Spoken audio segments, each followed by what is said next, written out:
infection as well in Malaysia, and Selangor for the last few months have been also having a big number of Selangor is also having the big number of infections. So if you look at no, the earlier one. So you look at the statistics, actually, these are the numbers of infection of in our country. And Selangor, as of yesterday, had about 103,000 of the total 310,000. That is approximately 30% of the infection of the country. And then, but you look at the number of people being vaccinated as of 4th of March, approximately 6,500 people in Selangor has been vaccinated. I guess the numbers are much more today and all. You look at the population of Selangor, we have 6.6 million, or approximately 20% of the Malaysian population. So it's a very densely populated area. And in Selangor, we have approximately 2,248 registered GP clinics and 171 specialist clinics, with an estimated approximately about 15,000 healthcare workers involved in the private sector, that's the GP and the private specialist centers. Now, when and where will the private healthcare medical persons will be getting their vaccines? This is a question lots of people have been asking. Today, we are very happy and we appreciate Dr. B. Venugopalan, the Deputy Director of the Deputy Director for Public Health, Jabatan Kesihatan Negeri Selangor, is with us today to answer all these questions. And first, Dr. Venu, our appreciation to you, Dr. Venu, because despite losing your father the last few days ago, you bounced back to action to serve the state in this very crucial period. Thank you so much, Dr. Venu. Thank you. We also are pleased to announce in our forum today. In our forum today, we have other officers from the Jabatan Kesihatan Negeri Selangor. First, we like to acknowledge Encik Zafar, the Deputy State Health Director of Pharmacy Division. Encik Zafar, you're in? Yeah, we see you. We also have Dr. Nuria, the head of CDC unit. Dr. Nuria.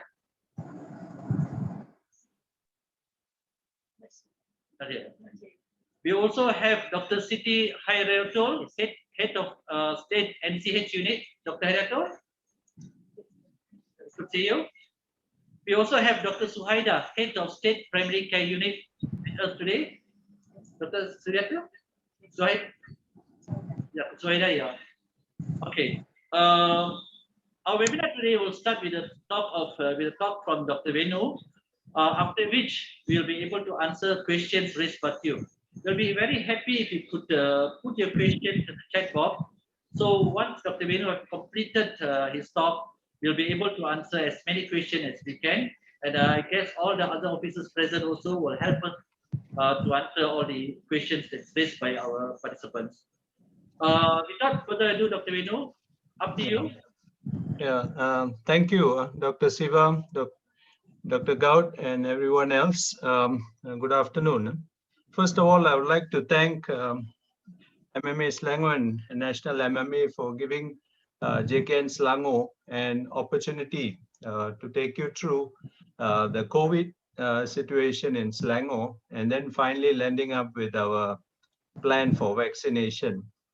I thought before I jump into vaccination, I will give you a COVID review, a very quick overview of the epic situation in Selangor, because unfortunately, a lot of information in the media is not totally accurate.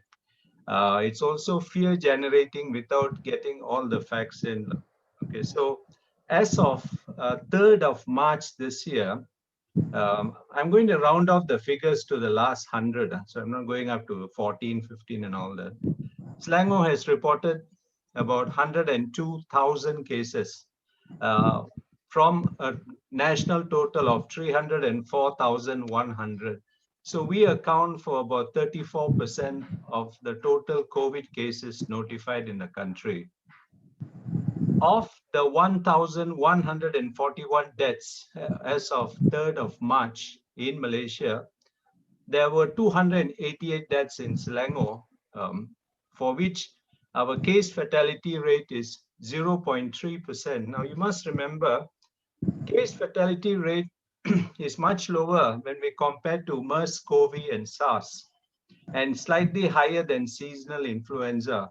And we believe the case fatality rate, the actual case fatality rate is much lower because there are a lot of asymptomatic cases which we are not counting. As you know, COVID, almost 70 to 80% of the cases have minimal symptoms or asymptomatic. The cure rate in Selangor is healthy 97%. And of those who die, 94% have comorbidities such as obesity, diabetes, hypertension, and other conditions.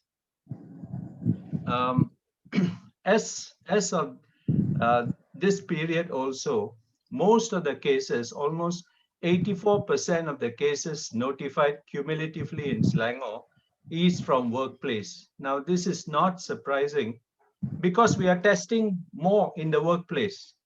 Now, I think all of us must realize now that COVID, the epidemiology of COVID now, it is now sustained community transmission. We are no more talking about containment. That phase is long gone.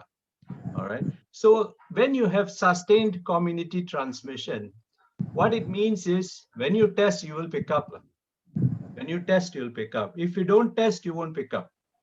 All right. So we have to take these figures with a bit of salt. All right.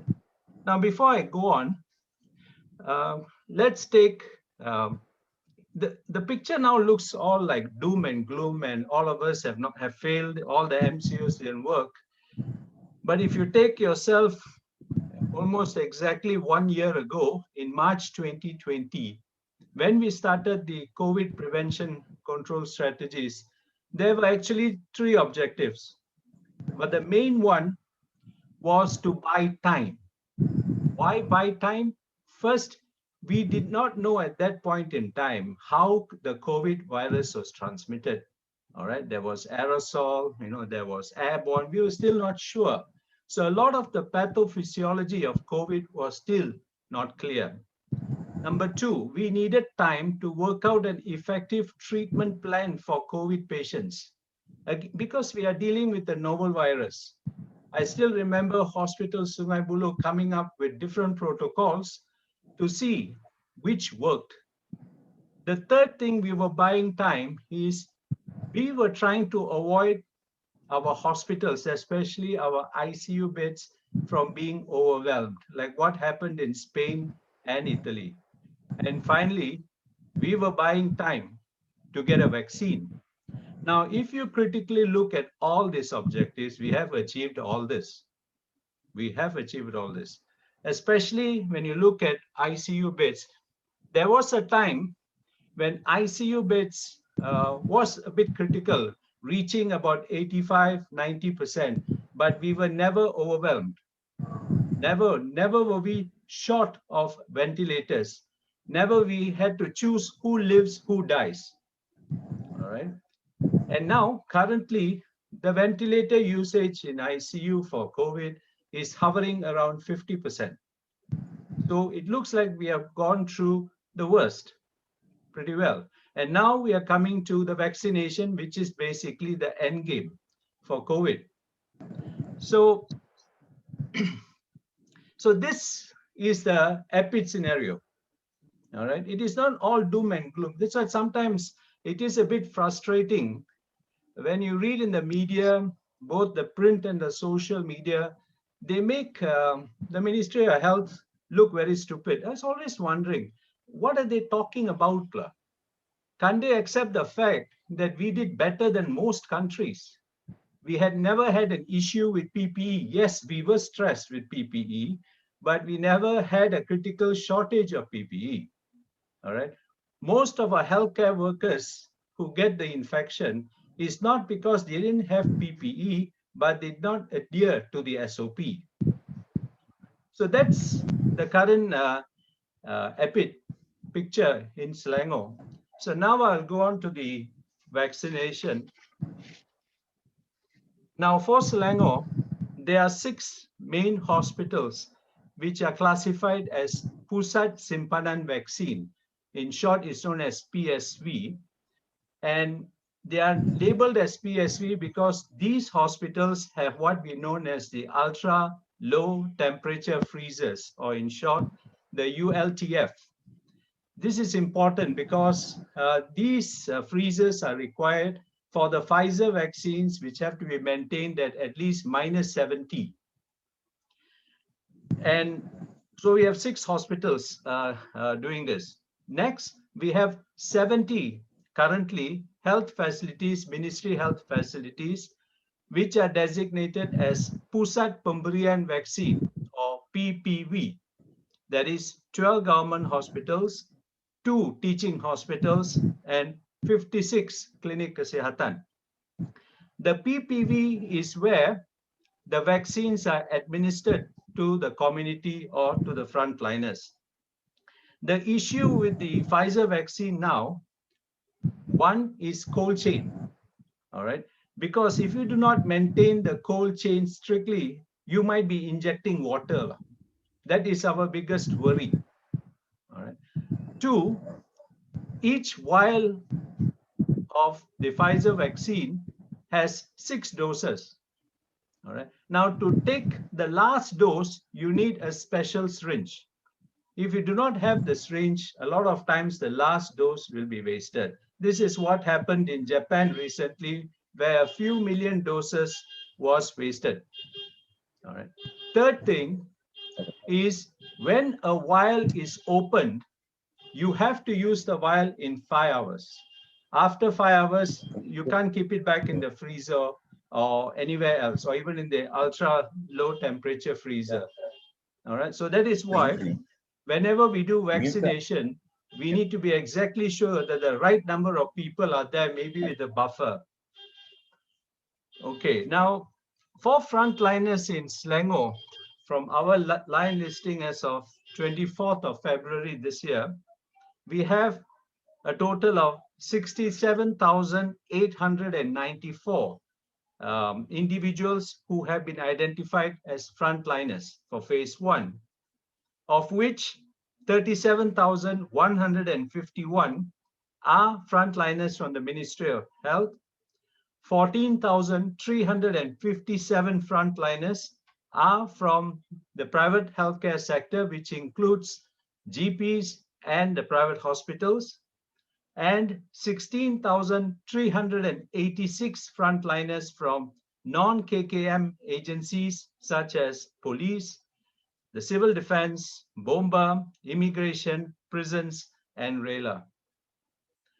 For your information, on the 22nd of February, Selangor, we had received our first batch of the Pfizer vaccine, and we received a total of 52,650 doses.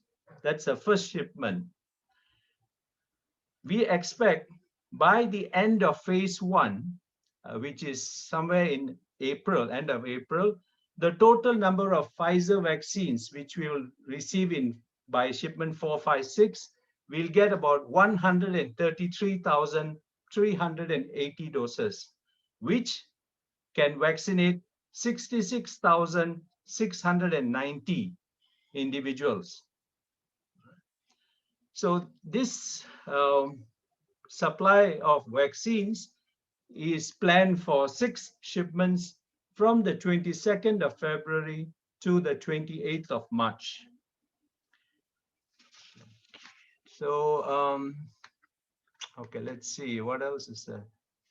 Okay, so I think all of you are aware of the different phases, phase 1, phase 2, phase 3. GPs are considered phase 1. Now, because the vaccines are coming in stages, we are unable to vaccinate everyone almost simultaneously. But we expect by end of this month, we should be able to cover a sizable portion of all frontline individuals who have been identified, okay? So this issue that comes on the media saying, oh, Selangor is not vaccinating enough because we don't have vaccinators is not an issue. we have enough vaccinators. We need the vaccines. All right. So the vaccines are coming in stages, and there are also logistic arrangements to ensure that the cold chain is sustained. Okay. So that, in short, is an overview of the vaccination program now. For your information, from next week, we will begin vaccinating staff in private hospitals and GPs in phases and scale it up rapidly. For the most of the private hospitals, vaccination will be done in the hospital itself. All right. That means the private hospital will use their own staff to vaccinate. Ministry staff will be there to overview the procedures and to make sure that they are complying with the SOP. But no vaccines will be stored in the private hospitals. All right. So we will bring exactly the number of vials to vaccinate the number of individuals listed for vaccination for that day. If there is any excess, we will bring it back to our PPV. This basically because of cold change issues. For private practitioners and GPs, the model we are using is most of the GPs will get vaccinated in the nearest clinic kesihatan closest to their clinic. So that is the plan for the moment. So now I open for questions. Thank you, Dr. Venu. Thank you, Dr. Venu, for the Sure. precise and very informative presentation. We have some questions coming. Can I start the ball rolling, Dr. Venu? Yeah, sure, please. Okay. One of the main questions and repeated question asked by lots of practitioners in Selangor is, how do we know that we are registered? Okay. Where can they check that their name is in the list? Okay. All right. Ministry and even some of the district health officers have asked for line listing from the general practitioners. And we have a few lists. Now, what we are more worried about is we might be missing some of the clinics. All right, we might be missing. So if you have submitted your details, we'll have it in our register. To check, you can always call the person in charge in the PKD. And now I have given a list of the PICs. We call them person in charge. There are 9 PICs for each district. So you can call them up. We have given you their mobile number and their email. So you can check with them and see whether your name is there. If it is not there, not a problem. We'll register you. So that is one mechanism. The other mechanism is to make sure, although you have provided your line listing, please also register into My Sejahtera. All right. The My Sejahtera is very useful because it also helps us to keep track of who has registered. And once we identify your name, we can tell you through My Sejahtera where you can go for your vaccination, what time. And after your vaccination, we'll again, through My Sejahtera, tell you when your second vaccination will be. And once you complete your first and second vaccination, a digital certificate will be issued through My Sejahtera. So my advice is, apart from giving us the line listing or checking through the PICs, please also register into My Sejahtera. Dr. John will be asking the next question. Okay, there's a question by someone. Says that why can't paid vaccinations by the private sector go hand in hand with free vaccinations in the government program if we have enough vaccines? You see, I believe the private hospitals and GPs will be roped in when we start phase 2 and phase 3. All right. We are definitely the private sector will be involved. Currently, there's just not enough vaccines at the moment, and also we are looking at the logistic issues now. We are learning as we go on through the vaccination, but I'm pretty sure, and phase 1 is actually pretty straightforward. It's very easy. It's just that we need the vaccines. The people have to register, and we'll do it. All right. So phase 2 and phase 3, definitely the private sector will be involved, because it is almost impossible for the government sector to do this by ourselves. Not that we cannot vaccinate, but it will affect our other activities, our OPDs, our MCH program and such.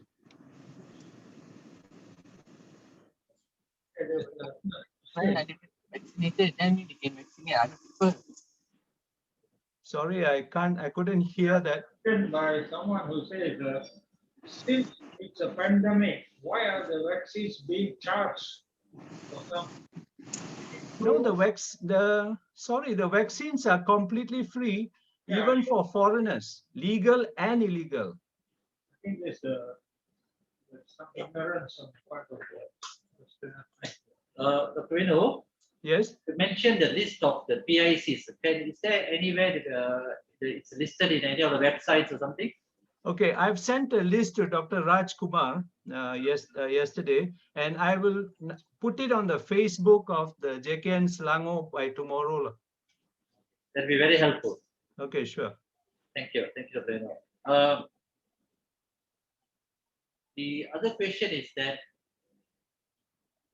if my Sajata says I'm registered, do I still need to call the PIC to confirm? Well, just to check whether your name is there, that's all. Okay, but if you have already sent your name, you don't have to recheck again. All right, you don't have to recheck. But if at the back of your mind you're still not satisfied, you think your name would have been lost or something, you can always contact the PIC for confirmation. Dr. Venu, you mentioned just now of the healthcare workers in Selangor, about 64,000, out of it 14,357 in private GPs and private hospitals. Does this include the staffs as well, or only the doctors? Currently, for the private sector, we are using the frontliner list which the GPs and the hospitals have provided. But eventually, phase 1 will cover everyone in the clinic or private hospital, just like what we are doing for our government centers. In our government centers, vaccination is done by facility and not by category. That means the medical officers, the drivers, the attendants all get vaccinated. What about people in, say, like old folks' homes and institutions? How are they registered and how are they given the vaccine? Yeah, there's a active exercise by the PKD now identifying all these type of elderly homes, and the teams will go there and register. If these inmates do not have MySejahtera, then the PKD team will assist to register them. So don't worry. But if you think that there might be some old folks home or some vulnerable group that we have missed, please inform the PIC of your PKD. We will really appreciate your assistance.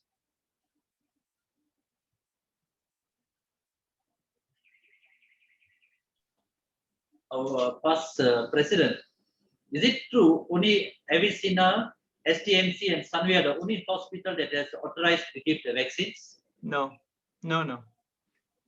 All private hospitals are eligible, but if the private hospital feels that they don't have enough staff and they want to piggyback another hospital, no problem with us. Any more questions? I don't see any questions here on the chat. No.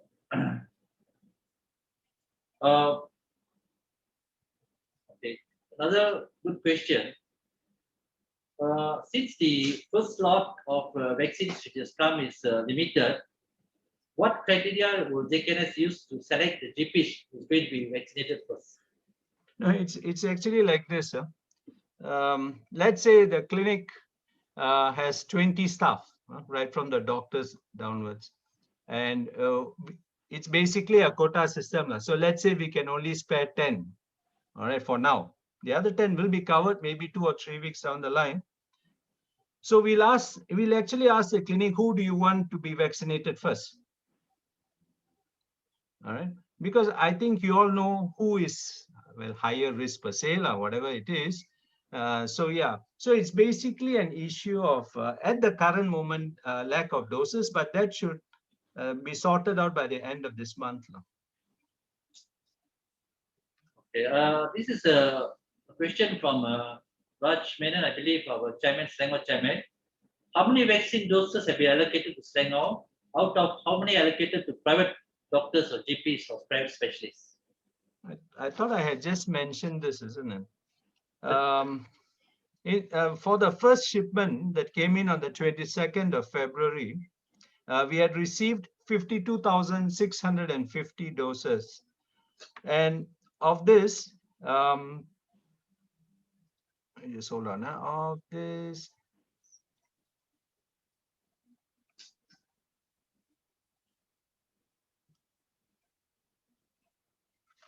hold on. I think there's, let me see.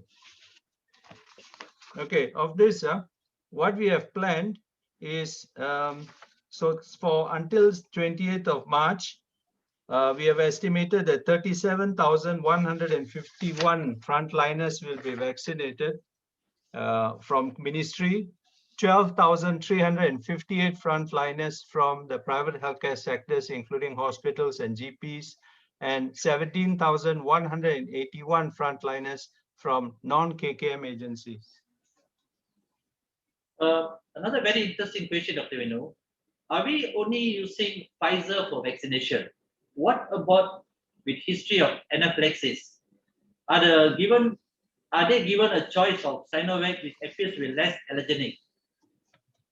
Currently, the vaccinees cannot choose the vaccines. In fact, I believe you will be blinded towards what type of vaccine will be given.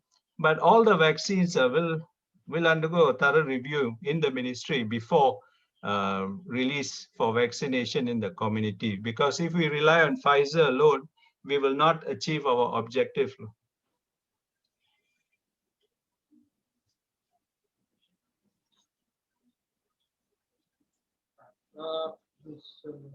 Some questions here which can be answered quite easily. Don't need to remove for that. For example, where do we get phone numbers and Yes, answer. all that for PKD? Can be Google quite easily.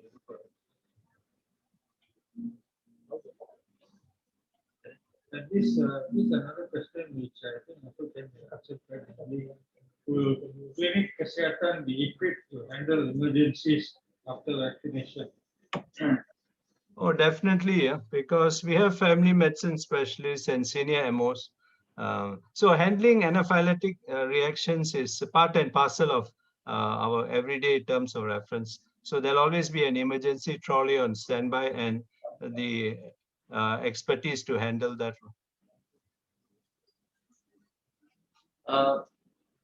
Dr. Vinu, Yes. okay, this is another question lots of doctors have been asking. I've already registered to the MMA.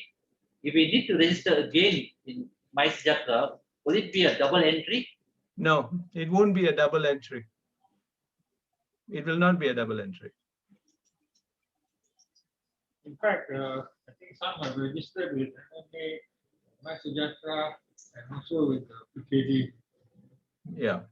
Now, whichever database, all this will be cleaned once we are put into MySejahtera.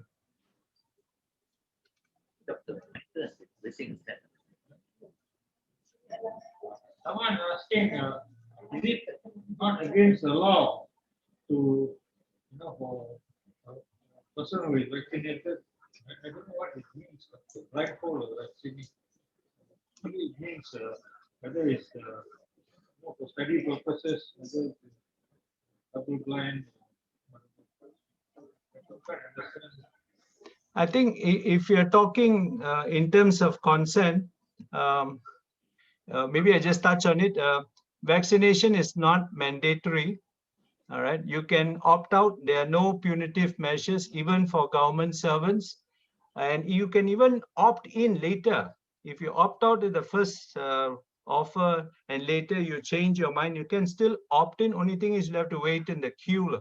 That's all. And the other issue for government, especially staff, is you cannot use the excuse of that you have not been vaccinated as an excuse to not work in high-risk areas, like ICUs or A&E, saying that, no, I can't work because I've not been vaccinated. All right, so that's not an excuse. And I would like to stress, here that vaccination is not the golden bullet. The golden bullet is still the SOPs. All right, the SOPs, because even if you are vaccinated, it only means that if you get COVID, it'll be a mild form, hopefully, but you can still transmit it to others. All right, so the SOPs are still very important. Okay, another interesting question, Dr. Venu.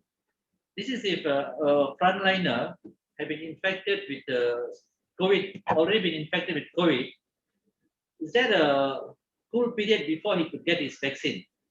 Yeah. The current understanding is the immunity which you receive from naturally acquired COVID is short-lived, usually for about 6 months. All right. So the current recommendation is these individuals are encouraged to go for vaccination at least after 6 months after the original infection. Okay, this is a question from a doctor. He says that his wife is currently doing subspecialty in Europe, but will back only in November. Can she still register to be vaccinated? Yes, no problem, because we assume that the whole vaccination exercise, if everything goes well, ends by February 2022 for the at least covering 70 to 80% of the population.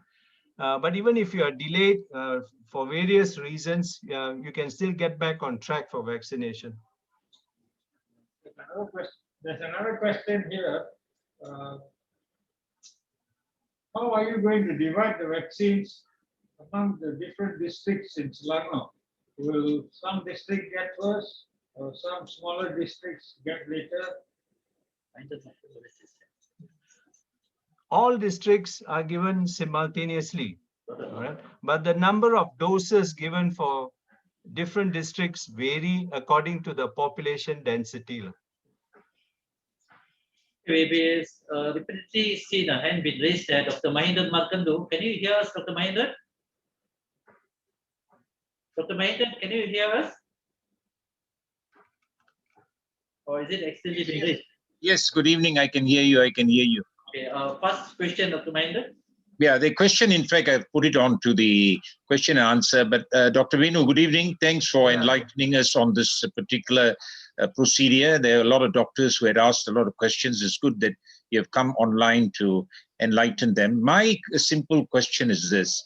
The immunization process, which the MOH has got a protocol, what are the standards and the quality control you maintain to make sure that the vaccine optimum value is injected to the patients, now the frontliners? And number two, how are you going to make sure that the second dose is taken and also the compliance of this particular group of frontliners participating in the second dose? Because this is important, the information as well as the literature on the Pfizer injection. The second dose is quite important to bring about the optimal herd immunity. So can you answer this question? Thank you. Okay, thank you, Dr. Mahindra. First question, quality control, is a good question. That is why in phase 1, the cold chain, I think the cold chain maintenance is one of the critical things which we are learning now. And that's why we are very tight on how it is done. You know, we might appear to be slower when compared to other states, but I think one of the reasons for slowness, apart from the high population density and all that, is the fact that we are trying to make sure that there is no allowance for any breach in quality control. And that's why even in the government hospitals and all that, the vaccinators are trained. Those who are vaccinating, they're overviewed. We have pharmacists at every point where the vaccine is given to ensure that everything is done according to the letter. All right, so that's how we are trying to ensure that quality control is maintained. I agree with you. Second dose is important. Currently with the Pfizer, the interval between the first and the second dose is 3 weeks. Now, if you look at MySejahtera, like a few of us have already got the vaccinated, what happens is in the MySejahtera, once you get your first vaccine, it is already written that you have been vaccinated, where you were vaccinated, what time you were vaccinated. Then you will see that the MySejahtera will tell you on such a date, you're supposed to go to, let's say, this clinic for your second vaccination. And they'll also give you a time. And once you do that, the second vaccination details are updated. So all this is being monitored sort of real time. So that is how we ensure that the second dose is given and monitored very carefully. Thank you. Thank you for the answer of the question. I wanted to just add a further question. The thawing of this vaccine, what is your duration after you take it from the deep freezer? And what is the period after the thawing? Can you put back the vaccine for reuse in the event that you do not get the number of patients to be vaccinated per dose is 6, I gather? Okay, maybe Inche Zafar. Inche Zafar, he's our Deputy Director for Pharmacy. The question is, how long do you take to thaw the vaccine after you remove from the freezer? Inche Zafar? Okay, thank you, Dr. Venu and all. So actually for the PSB, we have all sort of what I call a facilities called ultra-low temperature freezer. This is the main storage for all the vaccines as far as COVID-19, what I call community Pfizer is concerned. Once you want to push it to our top loading, it will just last for within 5 days. 5 days. And after you take it out from that top loading, what I call boxes, it will take around up to 6 hours. So the duration for the cold chain management is very, very crucial in this manner. You see, that's why we have to really maintain the cold chain for these community vaccines to ensure that we get the optimization of that particular vaccine itself. Yeah. In fact, the moment you want to open the ultra low temperature freezer, you can only open up to 3 minutes maximum, not more than that. So we have to be very, very careful and stringent in handling these vaccines. Yeah. So just to add what Inche Zafar said, the thawing most likely happens in the cold box where we store the vaccine. All right. And as you said, you can keep it in the cold box for 5 days. Once you take it out of the cold box, that vial must be used in 5 hours. Yes, correct. Yeah. We have a 3-layer of freezer. One, we call it the ultra low temperature freezer. The second one is a top loading. The top loading normally we will station in our PPV, pusat pemberian vaksin. And then once we bring it out from that top loading, it can last up to 5 to 6 hours in our zone pemberian vaksin. Okay, thank you, Inche Zafar. Okay, thank you. I hope I answer all those towing questions. Someone's asking about vaccination being mandatory for overseas travel. To this, I'd like to ask, is there any possibility of some kind of vaccination passport or something being thought about, not necessarily Malaysia, but maybe WHO or somebody? Is there anything in that direction? Yeah. I think basically one of the immediate functions of vaccination is the ability to move across international borders, the digital certificates. But then the whole system has still yet to be worked out yet. So it's on a government to government basis. So we just have to wait and see how this develops. Someone else is asking, will we get the same vaccine for the first and second time? Yes. If you get Pfizer, you will get Pfizer the second dose. We try not to change the vaccines. Yeah, how are we being, one of the questions is how are we informed about the appointment date or the vaccination? Is it only through MySejahtera or calls by PKD? Okay, two mechanisms. One is through MySejahtera. The other one is the PKD will inform, because the PKDs are the ones who are bringing the vaccines to the clinic or private hospitals. Someone's asking, why is the ministry only getting the Pfizer vaccine? Why not Johnson and Johnson, which is a single dose vaccine? It's all economics and supply. I think initially when the initial purchase was made, I think Pfizer was on the market. So I think we went in for Pfizer. So it's all supply and demand. When's the Sinovac likely to be approved for use in Malaysia? Yeah, I think the trials for Sinovac are ongoing, but the official approval, I'm still not sure yet, but it should be out in the next few weeks. The question here, Dr. Vino, I think this question been asked again. I'd like to ask you again. When will vaccination for private hospitals and GP start? Next week, Monday. Monday. Yeah. But so far in Selangor, we have not heard any doctors, especially the GPs, got any call or any WhatsApp from the. No, Sivai, when I said, you see, there's a lot of prep involved, and you must remember the vaccine came on the 22nd of February, which is less than 2 weeks. When you look at it, this is not a race to get vaccinated. We have been waiting for 1 year. Since now we have got it, let's do it right. That is our main concern. If we don't do like what Chinchit Zafar had said, all we might be giving all of you all is water. That is our greatest danger. Yeah. So we are starting from next week. We will start calling, and I've already discussed with the PICs on Friday afternoon, and all of them have been instructed to start. You see, why the delay was initially, the plan from the ministry was sequential. That means KKM first, then private hospitals, then GPs, then non-KKM. Then about a week ago, the whole strategy was changed where it was supposed to be simultaneous. And that is why you're seeing the slight jarring now. But I think we are on top of it by next week should be fine. A recurring question that many people have asked is that why is Selangor starting later than some of the other states? No, we are not starting later.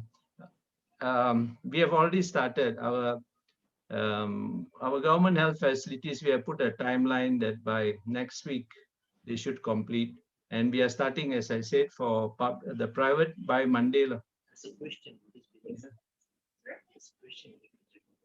For those who are following us today, if you have missed this thing, the earlier talk by Dr. Vino, this will be recorded and posted in our MMA Facebook and website later. Okay. Another person has asked, Singapore has mentioned that they will likely recognize only vaccines that their country uses. How about this? That is their problem. I understand, yeah, that's not your. Yeah, this one is well.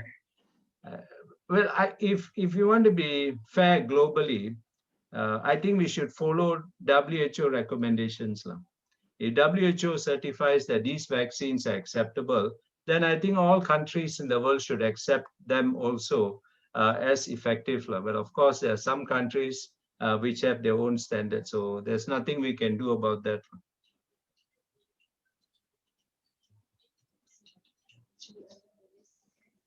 Okay, we allow somebody. We have somebody raise their hands. Allow them.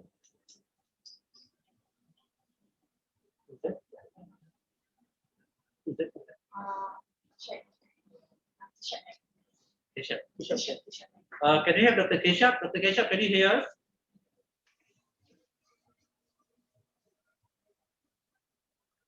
Dr. Keshav, you have raised your hand. Do you have any questions?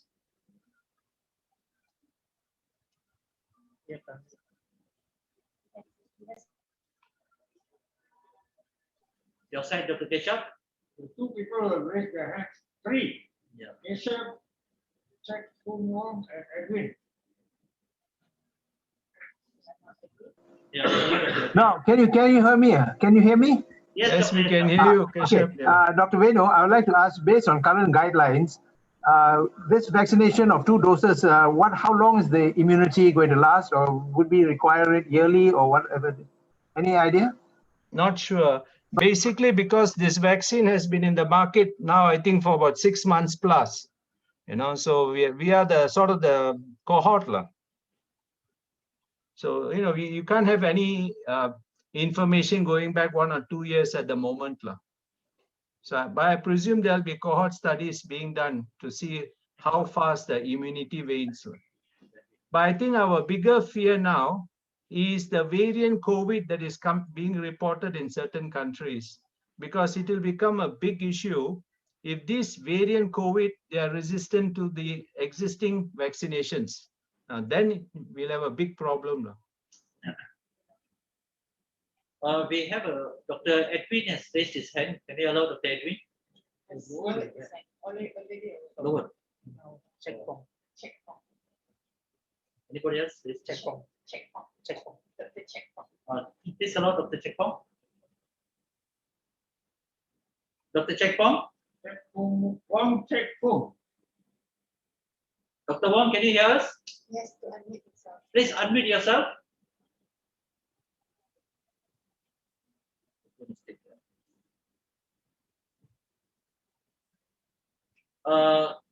Dr. Venu, Yes. the National MMA actually had a meeting with the MOH, with the minister as well last week. And one of the things that the minister urged us, especially the general practitioners, which obviously we are the closest to the community. So he has asked us help to ask all our patients who visit us to register for the vaccination. So those, is there any other way GP can directly help to register the patient? Well, one is, of course, I think now we are talking about phase 2. Yeah, okay.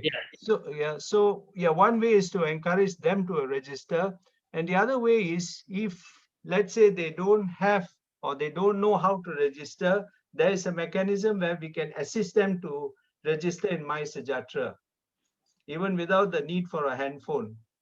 We'll get that protocol to you soon. Yeah, that will be very helpful actually. Okay.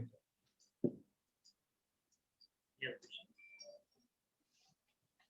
Can we have 2 last questions?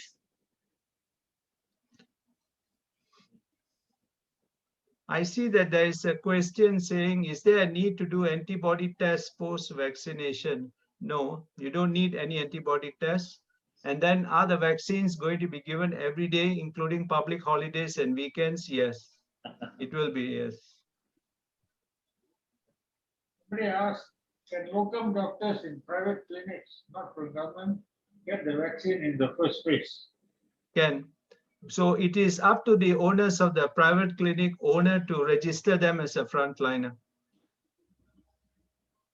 Okay, I'm a GP with comorbids and also have allergic to NSAIDs. Is it advisable for me to take the vaccine?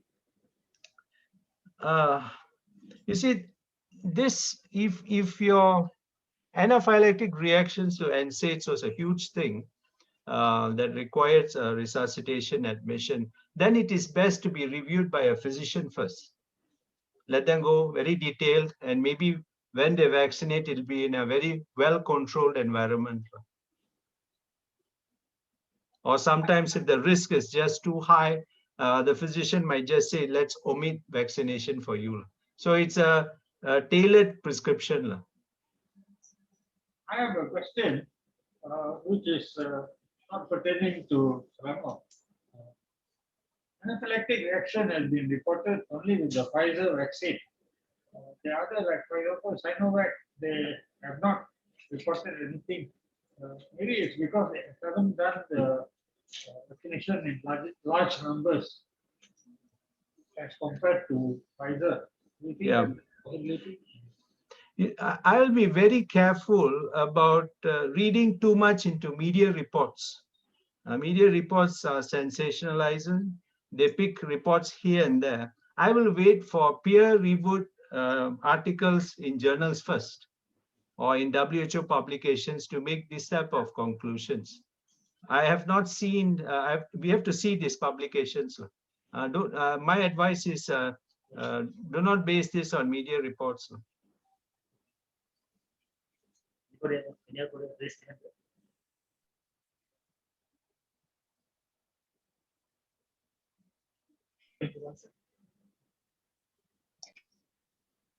Come on, are you in, Dr. Mahendran? Good evening, all of the participants, as well as also the Ministry of Health officials, Dr. Venu, together with the MOH support from the staff, as well as the pharmaceutical people. I would like to thank the Ministry of Health, better late than never in Selangor. I think you all have got a browbeating from the press, as well as also all other individuals, but they do not know how hard you all have been working with the regard to control this pandemic. And it is not an easy task. And I think those who have had good knowledge and good insight into this particular pandemic will know the amount of work the Ministry of Health has done. There may have been some errors in communication, as well as also in the outreach program. But I think this is all in the process of learning, and we should become better doctors. And I will also like to state that the Selangor State MOH, in the implementation of this, even if we are going to start on Monday, do a good job and make sure that all the frontliners are immunized. And that will add credit to the government of Malaysia, as well as Ministry of Health. And that is my last word. And I want to thank all of you all for helping to participate, to enlighten us with regard to this. Thank you, very Dr. much. Yeah. Okay, thank you. Dr. Venu, Yes, we've taken approximately 1 hour now. yes. And since we don't see any questions coming, can we have some few words from all the other officers if they want to? Yeah, sure.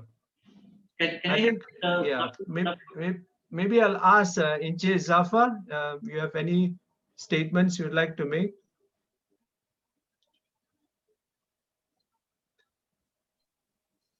Okay. Actually, from what actually we've discussed, it's a very fruitful, what I call discussions. We do know that the Pfizer's vaccine, especially the cold chain management, is very rigid and strict. Hopefully, with the other type of vaccines, which is much more what I call relaxed compared to this Pfizer, will bring more and more opportunity for us to get people, all our triad being vaccinated. For example, like the Sinovac, the temperature that we really need to maintain for the cold chain is only from 2 to 8 degrees Celsius, which is very, very relaxed, same like other vaccines. But this community vaccines is very, very strict because we have to keep it at all time minus 70 degrees, which is very challenging as far as the farm is concerned. For the future vaccine, we hope the cold chain will be a bit relaxed and we can do more what I call more, we can really encompass more and more people to be vaccinated, especially in Selangor. Thank you very much. Okay, thank you. Dr. Suhaida?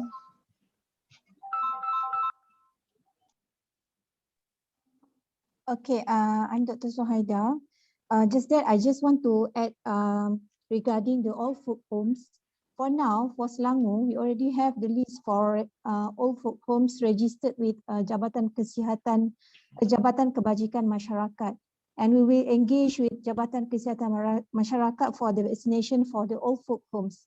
And for the old folk homes that not registered with JKM, BPKK and also the geriatric NGO will help us to get the list of the old folk homes that are not registered.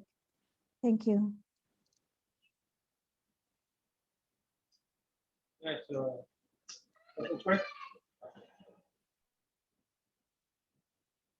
You have another officer there to Dr. Venu? Dr. Siti Ariratul? Hello, yeah, sorry. Hi, I'm Dr. Siti Heratul from State NCH. Just would like to inform that to all GPs, the PKDs actually are receiving also registration, or they are collecting data from the GPs at their PKDs area. So if not sure, can always liaise with the PIC. That will be shared later in our Facebook. I think Dr. Bendo also shared the PIC contact number and also email address with the Selangor MMA. So I think with and in the implementation for GPs also at the PKDs will be done at our KK, and it will be by phases also. Although it will be started by next week, it's not all the GP at the district will be given and by next week. So it will be by phases also. That's why I want to inform all of you. Thank you. Okay. Thank you, Dr. Hariratol. I think these are the three officers with me today. I just said Dr. Noria is around also, Dr. Venu. Dr. Noria. Is Dr. Noria? She's the head of CDC in state. Dr. Noria.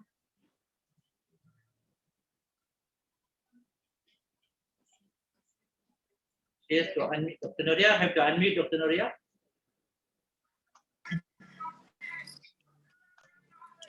Hi everyone, thank you. I'm Dr. Nora, the Pit Officer of CDC unit in Selangor.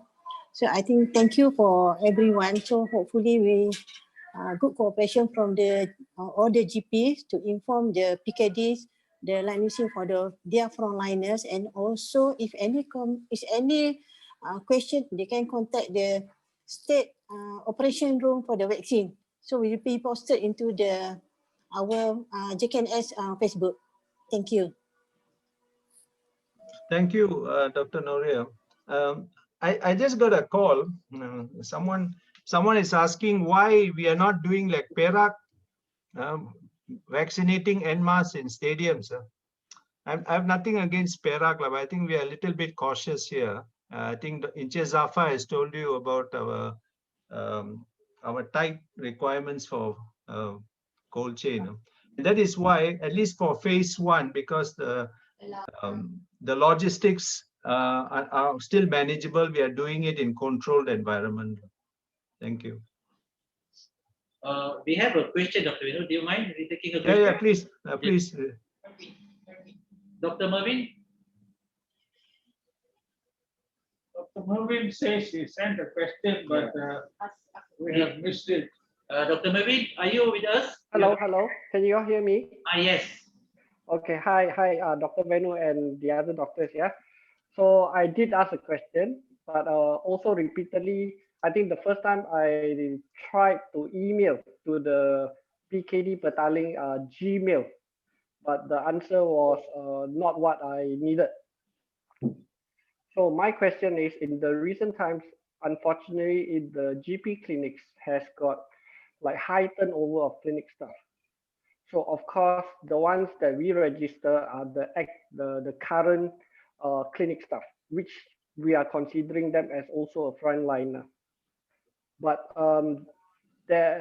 what if there are movements of clinic staff, like say the staff is quitting, and let's just say if they are stopping, they're quitting before the vaccination date. So how do we inform the PKDs that the staff is no longer with us? So are they still considered frontliner? Which I don't think so. So yeah, I think good question, Dr. Mervin. It's like this. Let's say you have submitted 20 names as a frontliner, and when the vaccination date comes, out of 20, only 15 are remaining, 5 are quitting. You can inform the person in charge in the PKD that these 5 are no more with your clinic. As I said, the contact details will be with you.